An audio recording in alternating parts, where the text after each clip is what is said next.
MSU TV is on the air, bringing you the best student-produced educational, entertaining, and informative programming.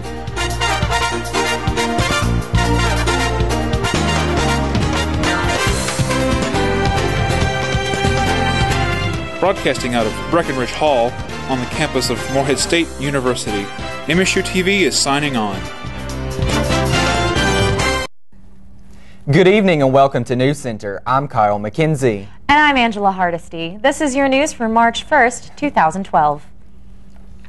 Yesterday, several counties in our state felt the effects of a storm system that brought tornadoes to the area. The National Weather Service confirmed that there were 4 tornadoes that touched down in Kentucky. A tornado that hit Hardin County was categorized as an F2 with winds up to 125 miles per hour, leaving a 2-mile path of debris and destruction.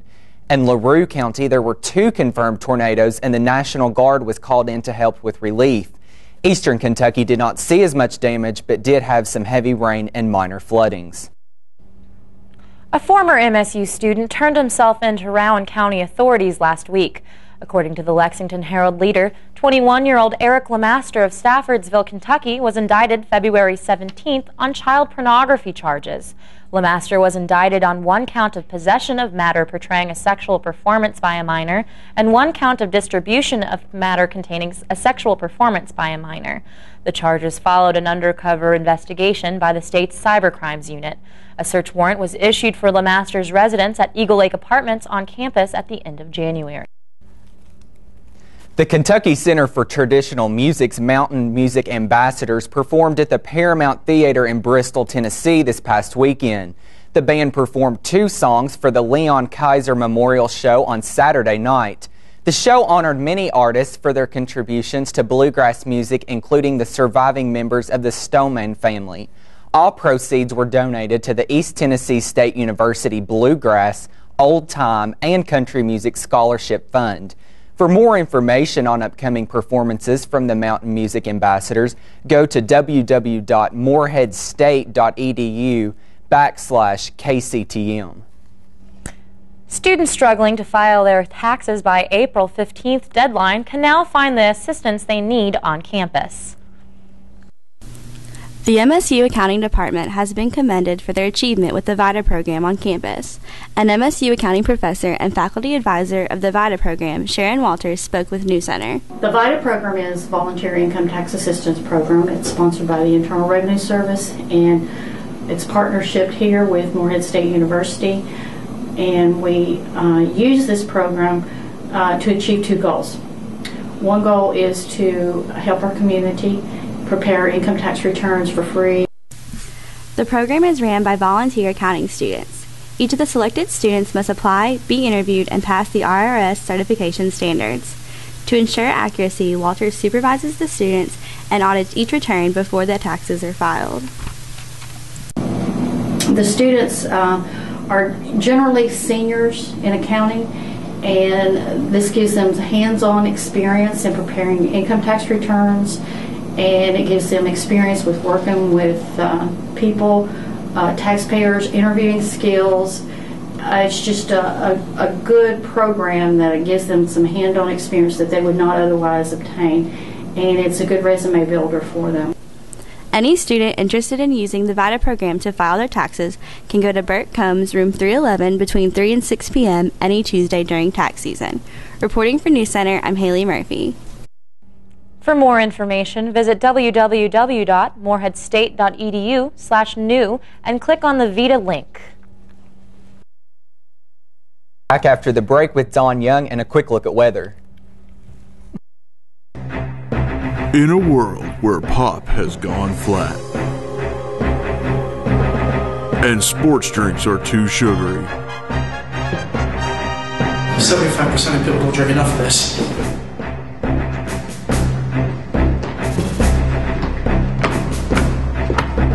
one drink stands alone.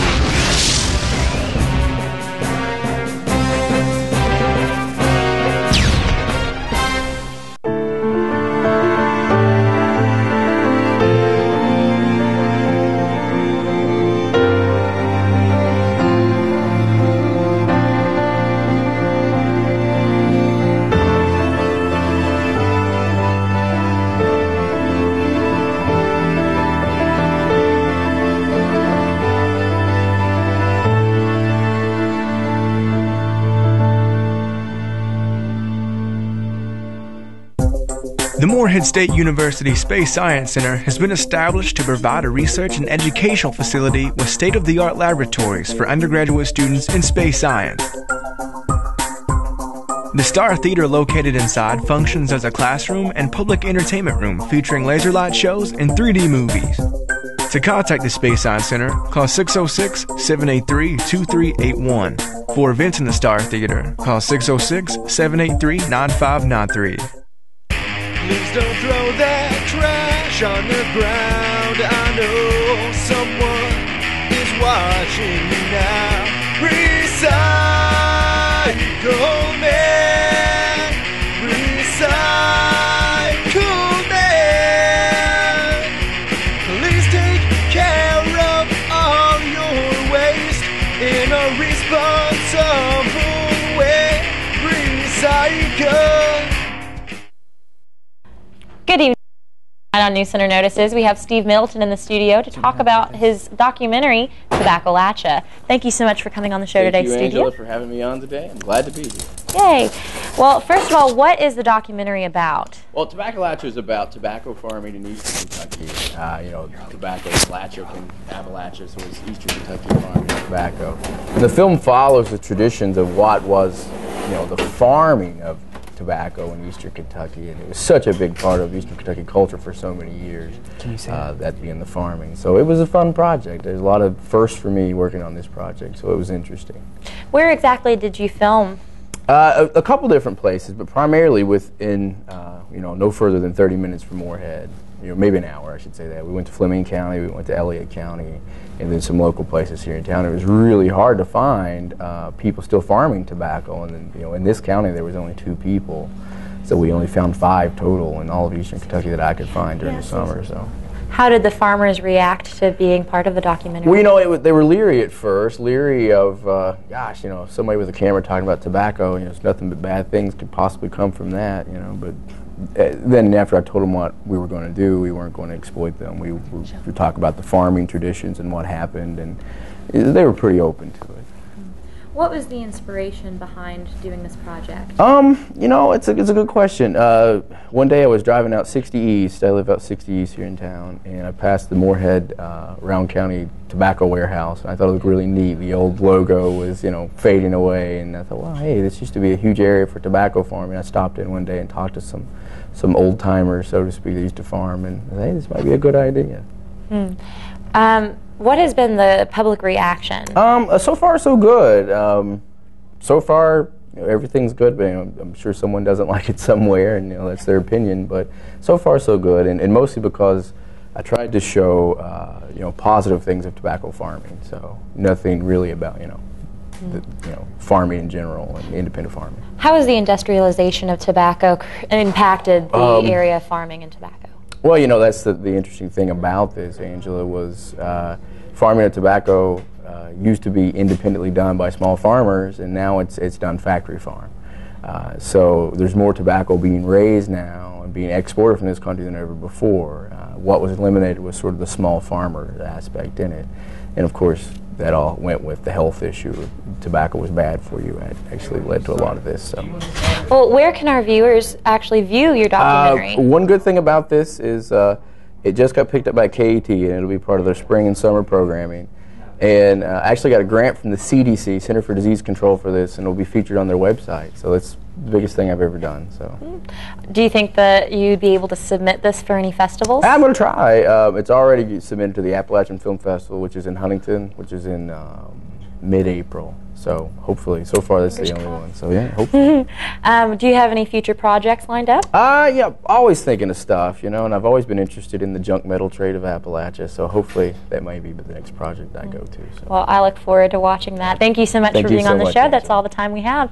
We'll be right back with another look at weather and Cecil Pergram with a look at Eagle Athletics.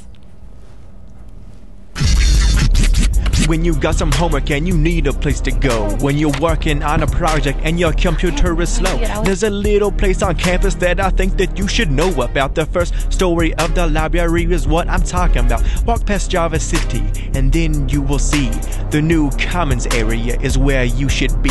They got computers and printers, couches, tables and more.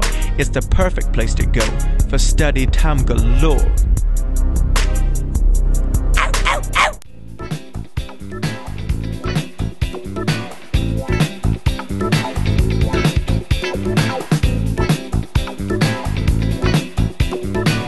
Yeah, that's right. Get the good stuff.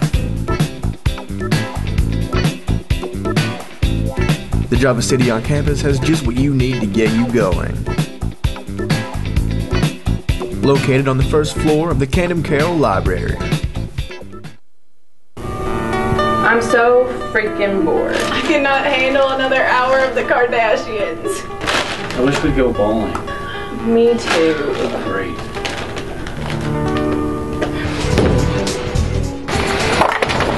Your wish has come true. Wilson Lanes, located inside a Laughlin Health Building on campus, has 6 lanes of pure bowling fun, and now with automated scoring. $2 per game and $1 shoe rental. How could you pass this up? Do you ever feel like you're moving slow when it comes to finding the information you need on the internet? Well, visit Camden Carroll Library, located in between Alley Young and Fields Hall. With several floors of books, you're sure to find what you're looking for. Don't lose sleep looking for information. Visit the Camden Carroll Library, and you're sure to find just what you're looking for.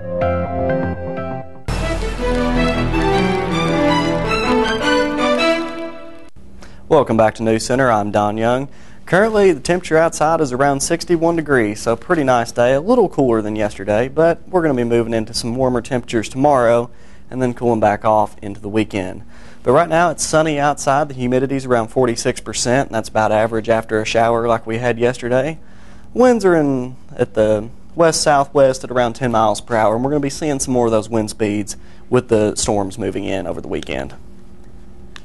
Taking a look at your Doppler radar, courtesy of WKYT, you can see there's nothing going on right now across the Commonwealth, and it's a beautiful day everywhere. Taking a look at those temperatures, Louisville, the Derby city, seeing temperatures around 61. Capital of Frankfort, seeing temperatures around 58. Same with Lexington. A little cooler up in Covington, but not a whole lot at 53. Bowling Green seems to be the hot spot, down at 65. So pretty standard across the whole state, about average. Taking a look at your national Doppler radar, you can see those storms I'm talking about. They're going to be moving in. Now, right now, most of that's going to miss us, but what's going to get us is this right here. And that's going to make some kind of wintry mix. It might just stay rain, but with the temperatures dropping, we could see a little bit of flurries and snow showers. Nothing major, just some wintry mixes. Taking a look at your satellite radar, you can see that storm a little better and how it's just kind of pushing its way on out to the Atlantic. So, nothing too big, but we are going to be seeing a little bit of snow, possibly. Taking a look at your temperatures, you can see down in Texas, temperatures around the 80s, so real nice down there. Florida, 80s. Really across the whole South is pretty nice warm temperatures. You can see up towards Ohio, Indiana, our area, temperatures in the 50s and 60s, so pretty average for this time of year. Out west, still seeing a little bit of cool temperatures, and that's where all that snow and everything up north is going to be at, so it all kind of makes sense. But tonight, there's going to be a few clouds, light winds though, so we're going to be seeing a little more winds going into tonight and tomorrow, with a low of 43. So pretty average. Taking a look at tomorrow, there's going to be some thunderstorms moving in, similar to what we had yesterday, but not as severe. But there are going to be some storms moving in, and we're going to be seeing a little bit of precipitation come off that. But it's going to be nice and warm tomorrow with a high of 68, so that'll be pretty nice. But let's take a look at the 5-day forecast. Friday, we're going to have a high of 44 and a low of 36 with those thunderstorms moving in. And Saturday is going to be partly cloudy with a high of 50 and a low of 30. Sunday is going to be that wintry mix I was talking about with a high of 44 and a low of 31. Moving into Monday, some more chances for a possible winter mix with a low of 38, with a high of 38 and a low of 26. Tuesday, we're seeing those warmer temperatures coming back in with a high of 57 and a low of 37. So yeah, we couldn't get spared of the winter mix just yet, but I think after this weekend we should be seeing some more warmer temperatures from here on out. Well, after weather like today, we're about spoiled, so not looking forward to any more snow showers. So one more warm day, and then it's going to be cooling back off, and then into next week we'll be warm again. But for now, let's take it over to sports with Cecil Pergram.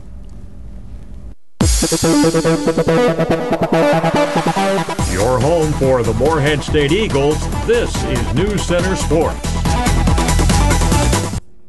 Later on tonight at 9 o'clock, the MSU men's basketball team, who earned the number 3 seed in the Ohio Valley Conference Tournament, will face off against 7-seeded Jacksonville State in the first round of the tourney. MSU has competed in the last 3 conference championships, allowing them to taking home titles in 2009 and 2011, allowing them an automatic entry into the NCAA tournament. Eagles head coach Donnie Tyndall is ranked first in the conference overall tournament winning percentage, posting a 7-3 record all-time in the OVC tournament contest, and all of the contests will take place over a 4-day span at Municipal Auditorium in Nashville, Tennessee this weekend. In the first round of the women's OVC tournament yesterday, the number 5 Lady Eagles lost a well-fought battle in double overtime against Austin Peay with a score of 84-83. Despite the loss, their senior guard Courtney Lumpkin was named second team All-OVC. She led the team and ranked 6th in the OVC this season in scoring with 16.1 points per game and 10th in assists, leading the team with 9 20-point games. Lumpkin became the 3rd player in history to surpass 1,000 career points and 405 assists. She will become the first player in program history to lead her team in assists for all 4 seasons. The MSU baseball Eagles lost to the University of Kentucky 3-2 Tuesday at Cliff Hagan Stadium. Starter Matt Robertson only lasted for 3 innings and was responsible for 3 of UK's runs. MSU trimmed UK's leads in the beginning of the 8th inning. The Eagles returned to Allen Field Friday for a start of a 4-game weekend. The first pitch is scheduled for 3 p.m. as the Eagles take on Buffalo in Game 1. The Morehead State women's golf team improved by 18 strokes and advanced 10 spots in the 3rd and final rounds of the Edwin Watts Classic Tuesday. 5 out of 6 MSU golfers improved their scores in the final round of the tournament. The Lady Eagles placed 20th out of 33 teams. The MSU women's golf team will hit the links again in Jacksonville, Florida on March 9th through the 11th for the James Madison Eagle Landing Invitational. And now it's time for Eagles Sports Trivia.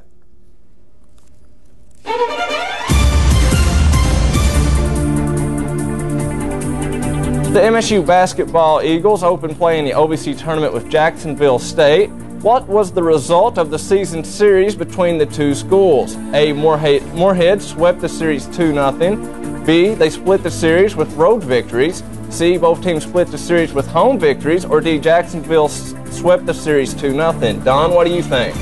I think it's C. I think they split it with the home. I think they both won at home. I'm going to say C as well. Sure, C. Oddly enough, this year both teams split their victories on the road, so the answer is B. The Eagles and Gamecocks, like I said, split the season series with MSU winning 63-55 on January 5th in Jacksonville, and then JSU turned around and notched a 69-55 victory over Morehead in February 8th in Johnson Arena. Tonight they're going up against a Jack State team that's won their last 4 and 9 of their last 12, and they're going to be having trouble tonight because they're going to be without some senior leadership in Terrence Hill, who's down with an injury, and with Lamont Austin, who is probably going to be suspended after what happened earlier this week. How do you think they'll fare in the OVC tournament, Don? I mean, we've already lost 1 home game, but I think after that, I think they'll get everything going again. And if they won on the road, then, I mean, they can do... I mean, they're good to go. So once they get things rolling, I think everybody starts playing together, we'll be good. Yeah, just need 1 win to get momentum on our side, and we absolutely wish them the best in Nashville. And now, up next is Sports Community Calendar.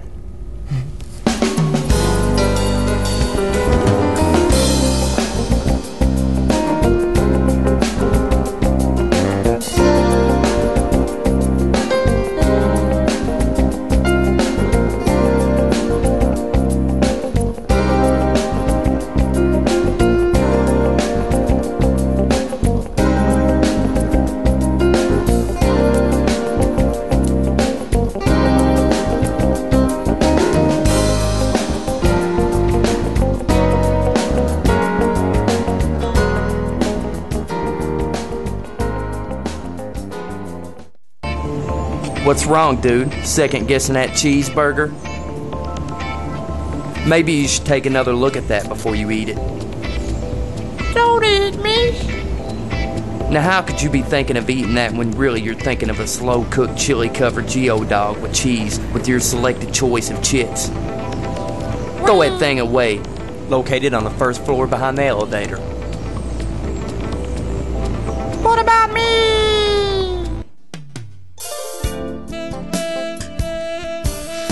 Morehead State Career Services offers services and resources to partner with you in your career decision-making process with things like MSU JobLink, individual career counseling, Eagles in Flight certification program, and the Suit Bank. Don't forget about our career fair, March 13th in the Krager Room of ADUC from 10 a.m. to 2 p.m.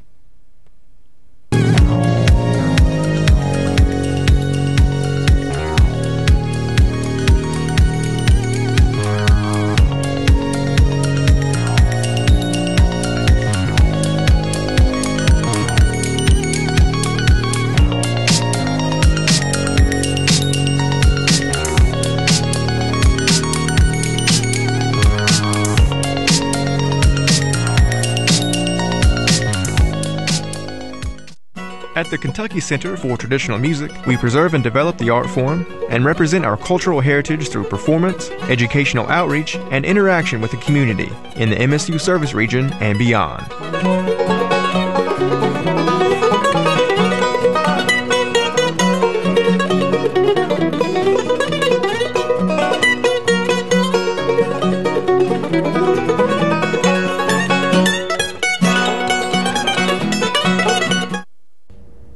For years, foreign language students have enjoyed studying in foreign countries for 3 to 4 weeks over the summer one semester.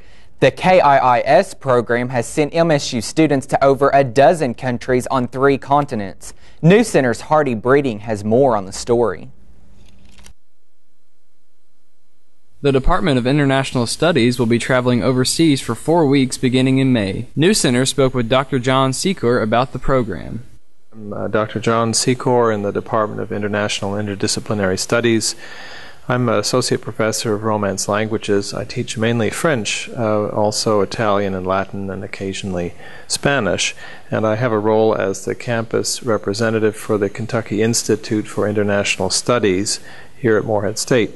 The Kentucky Institute, or KEYS, is a consortium of about 20 colleges and universities across the state of Kentucky, including almost all public and private, and a couple of others in Ohio and Tennessee. And through our consortium, which is housed at Western Kentucky University, are offered about 20 summer study abroad programs in countries where English is not the main language. It's important to think about study abroad even a year in advance, because sometimes you have to convince your financial supporters, such as your family and your parents, that it's worth their investment to go on this trip. But really, when you pay for a study abroad experience, you gain more than 6 credits and a trip, some tourism. You gain a lot of life experiences.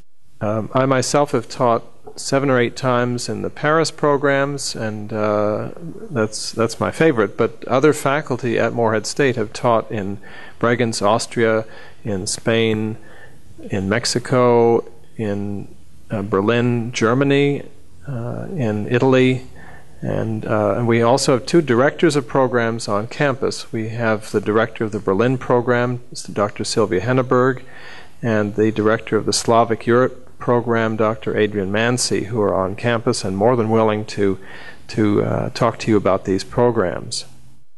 While the deadline is already passed, Seeker encourages students to participate in next year's trip. For NewsCenter, this is Hardy Breeding. And for more information about the Study Abroad program and scholarships, visit www.moreheadstate.edu/studyabroad. The Recreation and Wellness Center features many different activities for MSU students to partake in. NewsCenter's Greg Bowen spoke with the Director of the Recreation Center, Yvette Kell, about some of the programs and classes offered. Well, some of the programs that we offer start with intramurals, which offers team sports, individual sports, and tournament, plus it can go from tournament to a league type setting. We also offer personal training. We offer swim lessons and lifeguarding classes. And in regards to group fitness, we offer everything from Zumba to yoga to spin. We're trying some new classes this semester with kettlebell and muscle confusion, so kind of like along the lines of P90X, which is the thing most people are most familiar with. And trying different classes, and we offer about 25 to 30 classes a week, depending on numbers. Throughout the semester, we do have to cancel some classes due to low participation, but this semester we've actually been doing very well, and we haven't had to do that yet. Kel says changing some class and program times has had a positive impact on their success. NewsCenter also spoke with MSU junior Autumn Baker about her experience with classes at the Recreation Center. Well, I take Zumba with Susan, and I come usually every Tuesday and Saturday, and the music is great. And she's really good at starting the class with a warm-up, ending with a stretch. And I'm a dancer, so Zumba is kind of natural to me to do, but it's a full-body workout, so you get the best of when you come. It's a great way not only to get a workout, but you also get to enjoy time with your friends. If you come here and run, you can't really talk and run at the same time, but you can kind of enjoy company when you're actually working out in the class. Reporting for NewsCenter, I'm Greg Bowen. Now for a NewsCenter exclusive, we'll take a look at a clip from Steve Middleton's newest documentary, Tobacco-Latcha.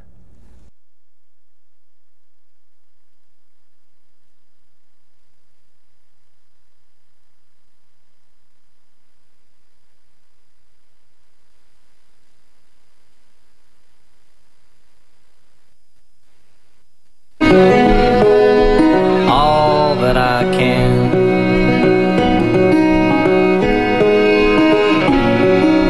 Dream last night, you were walking by my side. I don't run it stormy weather, but I still hide.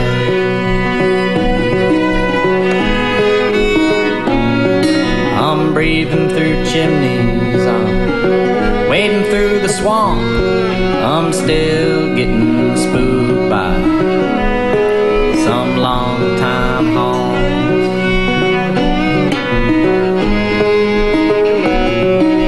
Graveyard may be haunted, the swamp it might be thick, the furniture man might come and pick up a dead tick.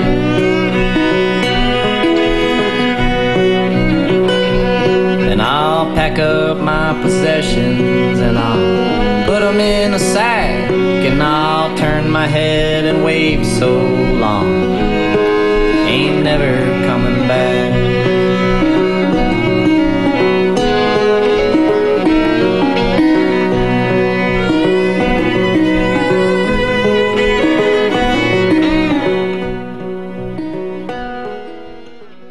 On behalf of Don Young with weather, Cecil Pergram with sports, and the rest of the NewsCenter team, I'm Kyle McKenzie. And I'm Angela Hardesty. Have a great evening.